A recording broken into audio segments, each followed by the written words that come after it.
नमस्कार, EurinMedia.com पर आपका स्वागत है। मैं हूं राजेंद्र द्विवेदी। उत्तर प्रदेश की सियासत में भी काफ़ी उथल पुथल हो रहा है और एक तरफ भारतीय जनता पार्टी जहां पहलगांव की घटना को लेकर सिंदूर यात्रा निकाल रही है, सिंदूर का घर घर जो उसको बांटने की बात हो रही है, जश्न मना रही, वहीं दूसरी तरफ कांग्रेस और समाजवादी पार्टी के बीच भी दूरियां बढ़ती जा रही हैं। इन दोनों दलों ने मिलकर 2024 लोकसभा चुनाव में भारतीय जनता पार्टी को काफ़ी नुकसान पहुंचाया था और इनकी सीटें लोकसभा में 43 हुई थी, जबकि बीजेपी के घटकर 33 रह गई थी। तो अब आने वाला पंचायत चुनाव 2026 की शुरुआत में होना है। पंचायत चुनाव को लेकर तैयारियां जारी हैं। इस बीच कांग्रेस और एसपी के बीच बयानबाजी जो चल रही है उससे दूरियां बढ़ती जा रही हैं।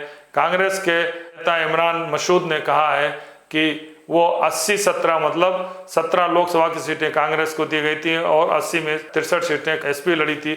तो उनका कहना है कि 80 और 17 का फार्मूला नहीं चले। कहने मतलब है कि कांग्रेस भी अधिक से अधिक सीटें विधानसभा चुनाव में लड़ने लगेगी और जहां तक पंचायत का चुनाव है, पंचायत का चुनाव लड़ने की घोषणा कांग्रेस, समाजवादी पार्टी और यही नहीं भारतीय जनता पार्टी से जुड़े हुए जो उनके छोटे छोटे दल हैं, चाहे ओम प्रकाश राजभर हो, संजय निषाद हो, अनुप्रिया पटेल हो, ये भी पंचायतों का अलग चुनाव लड़ने की घोषणा कर चुके हैं।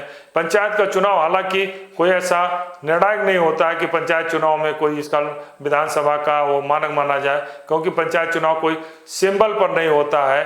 पंचायत चुनाव का जैसे स्थानीय निकाय का चुनाव शहरी निकाय सिंबल पर होता है, पार्टी अपने अपने सिंबल पर लड़ती है। पंचायत चुनाव सिंबल पर नहीं होता, लेकिन उसमें दावे किए जाते हैं कि मैं 60,000 प्रधान, हमारे इतने प्रधान जीते। हाँ, ये निश्चित रूप से 2 सीटें ऐसी होती हैं जो ये बताया जाता है कि किसका भ्रष्टाचार वो होता है, जिला पंचायत अध्यक्ष और ब्लॉक प्रमुख, क्योंकि ब्लॉक प्रमुख का चुनाव क्षेत्र पंचायत सदस्यों द्वारा और जिला पंचायत अध्यक्ष का चुनाव जिला पंचायत सदस्यों द्वारा होता है। तो जिनके अधिक सदस्य चुने जाते हैं उन्हीं का अध्यक्ष चुना जाता है। लेकिन प्रधानी के चुनाव में कोई हर दल अपना दावा करते हैं, हमारे 60,000 प्रधानों में हमारे 10,000 15,000 प्रधान जीते।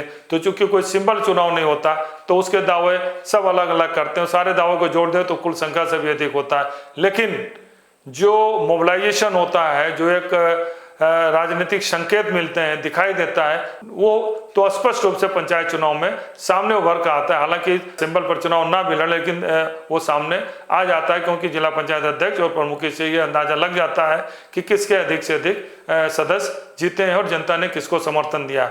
अब रही बात समाजवादी पार्टी और कांग्रेस की, दूरियां बढ़ती जा रही है। मायावती को लेकर भी चर्चा शुरू कि कांग्रेस मायावती से बीएसपी से बात कर रही है, लेकिन मायावती ने भी घोषणा कर दी है, पहले घोषणा की किसी के साथ मिलकर चुनाव लड़ेंगी, पंचायत चुनाव भी अकेले लड़ेंगी। तो कुल मिलाकर इस समय राजनीति में बहुत ही उथल-पुथल का दौर उत्तर प्रदेश में जारी है। योगी आदित्यनाथ जिस लहजे से, जिस तरीके से अपना उनकी कार्यशैली है, उनके साथ जुड़े हुए तमाम अफसरों पर गंभीर भ्रष्टाचार के आरोप लग रहे हैं। उनके साथ जुड़े हुए कई नेताओं पर खनन में लूटपाट करने का आरोप लग रहे हैं, जो लगातार मीडिया में आ रहे हैं, सोशल मीडिया में आ रहे हैं।